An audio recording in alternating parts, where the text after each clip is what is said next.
দেখতেই পাচ্ছ, আজ কিন্তু আমি আর কোনো নতুন জিনিস বানানোর ভিডিও নিয়ে আসিনি।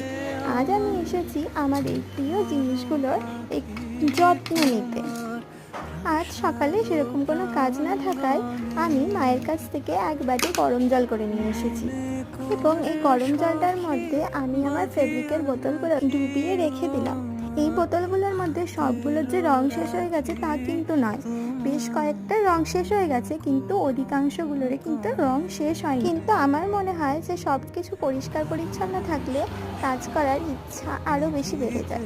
তাই আমি সবগুলোই পরিষ্কার করলাম, এমনকি আমি ঠিক করেছি আমার রঙের যে বক্সটা আছে সেটাকেও পরিষ্কার করব। এবার এই ছোট্ট ছোট্ট বোতলগুলোকে নিয়ে আমি কি করব, তোমরা একটু আমাকে সাজেস্ট করো।